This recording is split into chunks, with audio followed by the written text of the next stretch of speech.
Correct nyo lang ako kung mali ako. Ito yung sinasabi ko na pag sinukatan mo ng bias dito, nung sinukatan ko ng bias dito, wala akong masukat. Putol pala yung nandito.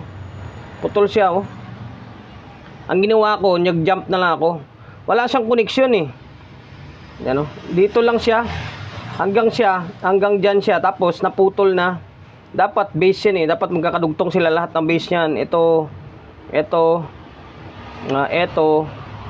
Tapos ito.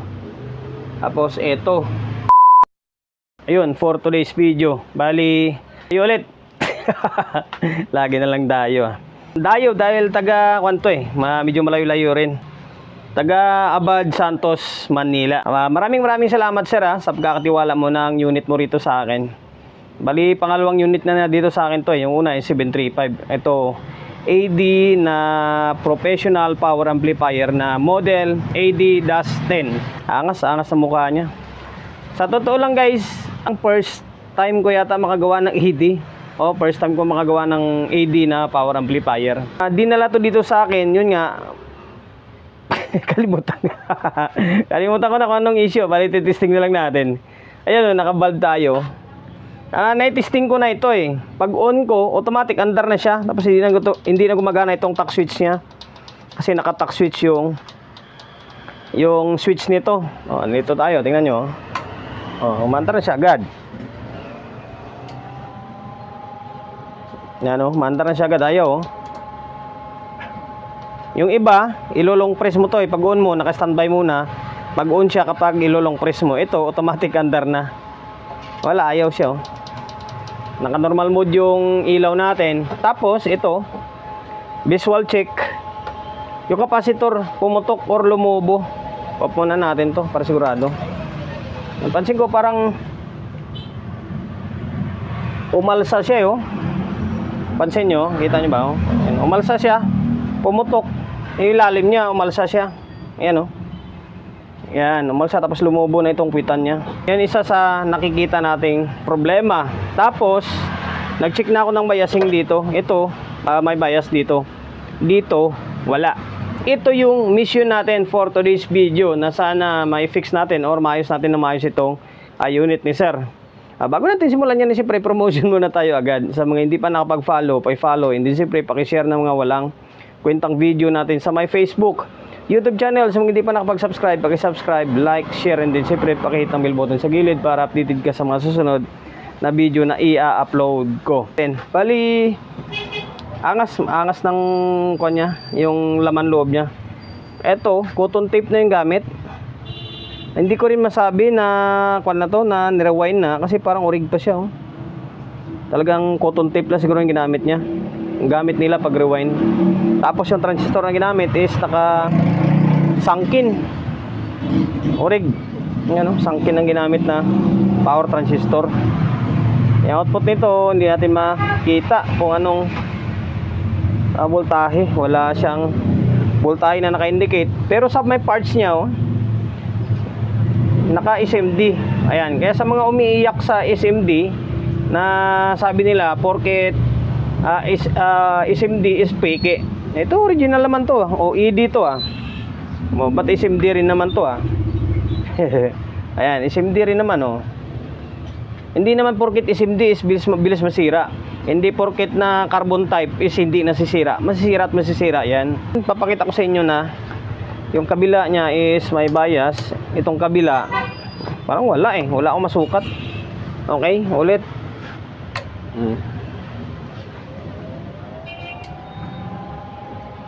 Dapat parang magpo-protect muna to bago mag-relay.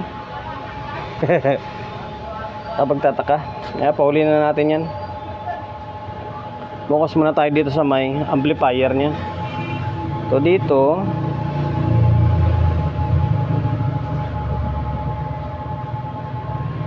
yan oh, may 0.4 siya oh. Normal na bias to eh. Sa mga orig na amplifier 0.4, 0.5 normal sa kanila yan. Ayan pagdating dito wala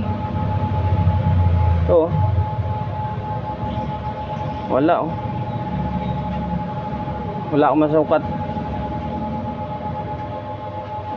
Oh, mayroon dito ah. May 0.4 dito. Dating dito, baka mamaya stepper to. Dito wala ah.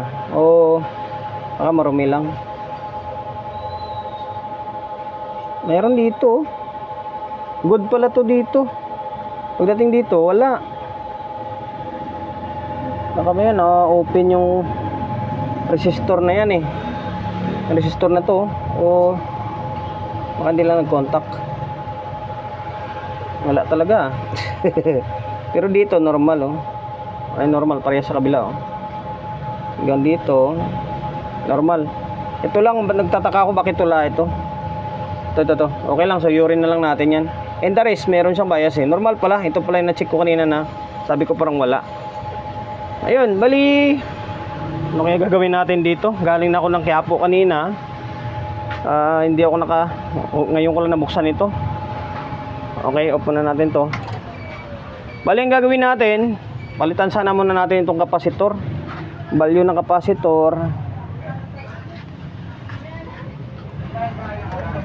Wala, hindi ko makita eh. Baklasin ko muna itong kapasitor. And then palitan muna natin to. Palitan muna natin itong kapasitor. Tsaka tayo mag-proceed kung may audio siya or wala. Kasi may bias din. Tapos kuha natin to, i-check ko to. Okay, stay tuned lang kayo.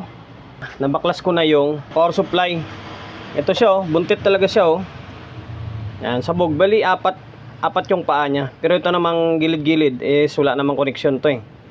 Pag sinundan mo yung connection dito, ito tulad dito, ito, and then ito magkasama lang eh. Itong tatlo na to sa taas oh. Kung susundan mo, yan, ito tatlo magkakasama. Kaya pwede mo palitan ng dalawa lang. Yung typical lang na kapasitor ng mga nabibili. Yan, kinuha ko muna. Magagalit yung may-ari nito sa akin. Ayaw mo na, papalitan na lang natin. Importante may magawa muna tayo ngayong araw. Ito, ayun o, sa DIY ko na power amplifier. Kinuha ko muna yan doon. Value nito is 100 by 15,000 microfarad. Bali, pakiapo na lang ulit ako bukas. Yan, masagwa man siya kasi may iba yung kulay. Pero wala tayong magawa. Kailangan nating palitan eh. Ito lang yung available natin na kulay. Ayan, okay na ito. Nainang na natin. Ayan o. Nagtaka ko bakit isa lang yung lumobo or pumutok oh. Isa lang talaga. Buti isa lang. Tapos ito, baklas ko na rin yung board ah. Ito. Correct nyo lang ako kung mali ako. Ito yung sinasabi ko na pag sinukatan mo ng bias dito, nung sinukatan ko ng bias dito, wala akong masukat. Putol pala yung nandito. Putol siya oh. Ang ginawa ko, nag-jump na lang ako. Wala siyang connection eh. Yan oh. Dito lang siya. Hanggang dyan siya. Tapos naputol na. Dapat base yan eh. Dapat magkakadugtong sila lahat ng base niyan. Ito. Tapos ito. Ito kung susundan mo yan, iisa lang yan. Magkakadugtong sila lahat yan.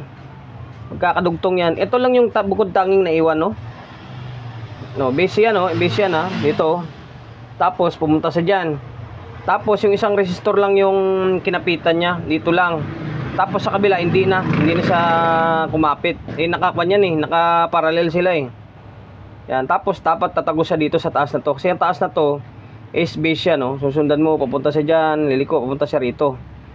Siya lang talaga bukod tangin na iba. Kahit dito sa may kabila, ganun eh. Nakakonek lahat eh. Lahat ng base is magkakadugtong.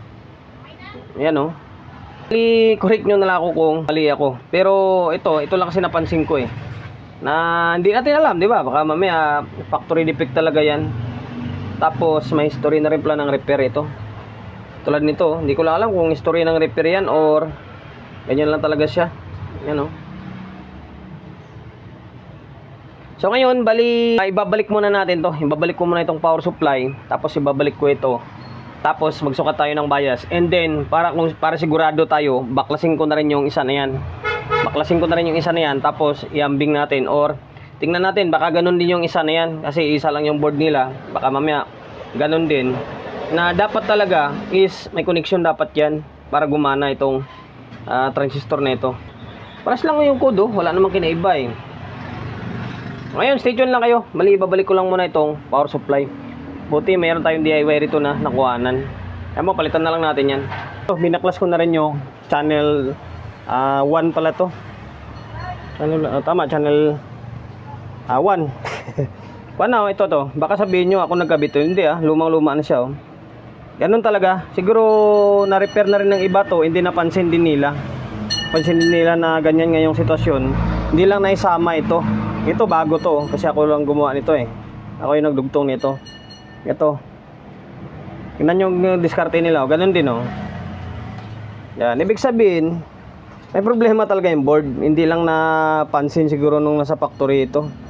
Kaya yung gumawa, nauna din dito. Ganun din kahit yung dito. Meron din siyang jumper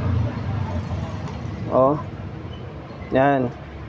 Ngayon, tama naman yung ginawa natin na nag-jump na tayo rito. Kasi ganun din sa may kabila Tapos meron pa akong isang problema rin na napansin ulit. Ito, tinanggal nila lahat ng isang linya. Same din sa may kabilang channel Yan, mamaya balikan natin yan kung anong purpose niyan or kung para saan yung wire na yan. Ito, naibalik ko na yung power supply. So ngayon, ibabalik ko lang muna itong dalawang board. Ibalik ko na yung dalawang board. Ito, tornilyo na lang kulang. Hindi ko pa tinornilyo in case may problema is hindi tayo mahirapan ulit magbaklas. Ito, power supply natin. Nakabalik na yung mga kable. Double check natin kung baka may mga kulang na hindi tayo naibalik. Okay naman. Pati itong speaker out kinabit ko na. Sakaling okay na pwede na natin lagyan ng speaker. Okay na. Tapos ito yung nilagay natin na capacitor. Bukod tanging na iba yung kulay.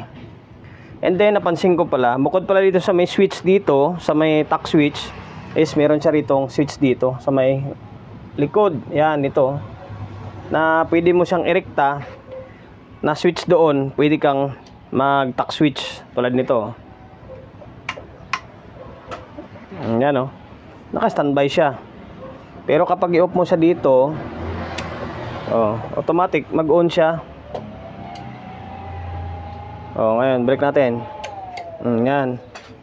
Pag naka-off yan doon, pag naka-off dito, yung gagana is itong tack switch. Okay? Pansinin nyo. Yan, long press ang kailangan. Ayun, naging normal na siya Binalik ko na yung mga wire yung nakahang kanina, na nihang nila. Binalik ko na, yun kompleto na yun Ba may nakapulupot na isang wire kada channel, binalik ko na. Binalik na natin. Tingin ko sa protect yun or nasa clip. Kasi nga may sira na capacitor. Binalik ko na. Ayun, naging normal na siya nasa normal mode na siya. Try natin magsukat. Kasi normal naman yung bias na nito Ito lang yung pinagdiskitaan ko kahapon. Yan yung ginamper natin. Tulad sa isa dito, yung isa naman napunta doon sa ilalim yon. Kasi salisiyan sila nitong dalawang channel Okay, sukat tayo Sukat tayo ulit. Bago tayo maglagay ng audio input and then speaker. Naka-range ng 2.5 volts yung tester natin. Ito. Ayan nasa 0.3. Nasa 0.3 yung bias dito. Tapos ito yung ginamp natin. Ito. Nung una, wala itong bias dito Ngayon meron na siya kasi dinugtong na natin yung SMD na resistor. Yan, goods. Tapos dito, same lang. Ayaw ayan Yan, same lang. Bali, okay naman na yung bias. Ang gagawin na lang natin dito ay maglagay tayo ng speaker. And then audio input. Tingnan natin kung may iba pang problema. Sana wala na. Tulad itong mga control. Kasi sabi ni Bossing, matagal na na-stuck ito. Natin, parang iba na yung control niya Try natin. Sana wala na ibang problema. Naglagay na ako ng speaker. Tapos meron ng audio input. Ito. Ang problema, wala siyang audio. Ito, naka-play na yung cellphone natin na isa. Wala talaga siya Ginalaw-galaw naman na natin yung mga switch sa likod. Wala siyang audio. Baka maaring sira na yung control nito eh. Kasi parang iba na yung control nyo. Tapos kapag dito kinalabit mo to, may audio, may signal tong channel 1, no?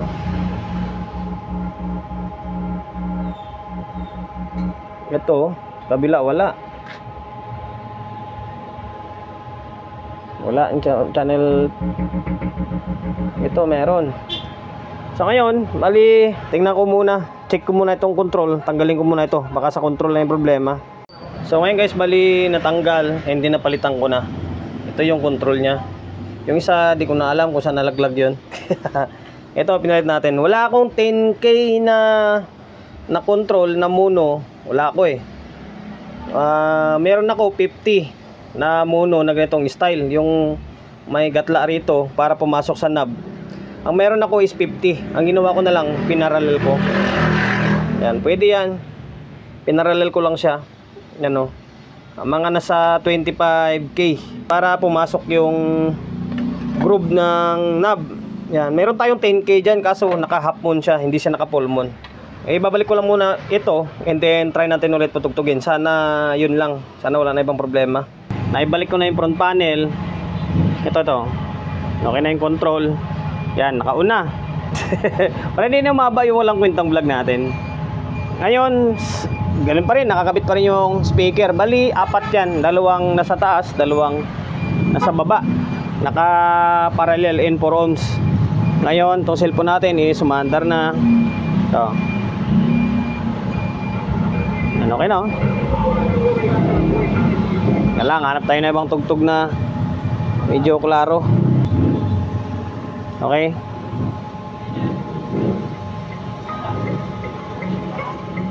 Ayan, may audio na siya, oh. Yan, oh, may kindat-kindat na yung signal, oh. Ito yung channel 2. Ayan, dalawa na.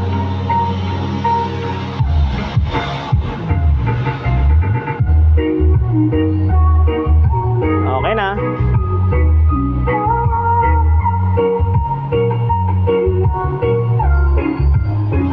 Ayan, bago tayo makapiright. Okay na, pinalitan na natin yung control. Tapos, ito, bago na yung kapasitor na lumubo and then pumutok. Ito siya, oh, nabuntis. Okay, pinilit natin is 100 by 15,000 microfarad. Kinuha muna natin yan doon, oh. Yari tayo sa may-ari ito. Ayan, mapapalitan na lang natin. Tapos, yung dito sa my base, nirecorrect na rin natin ito.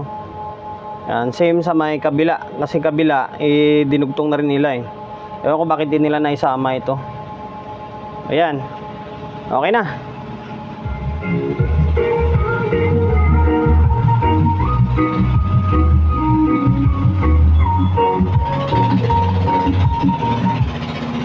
Ayun lang guys, hanggang dito na lang yung walang kwentang vlog natin. Sir from Abad Santos, Manila. Bali, okay na yung AD Professional Power Amplifier mo na model AD10. Okay, ang angas ng tunog pala nito, solid.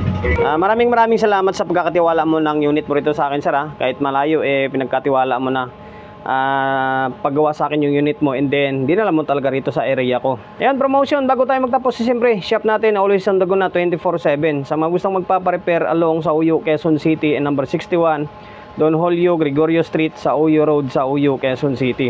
Social media pages natin, so kung hindi pa nakapag-follow, paki-follow and then siyempre paki-share ng mga walang kwentang video natin sa my Facebook, YouTube channel. So kung hindi pa nakapag-subscribe, paki-subscribe, like, share and then siyempre paki-hit ng bell button sa gilid para updated ka sa mga susunod na video na i-upload ko. Ingat, God bless and then peace atin lahat.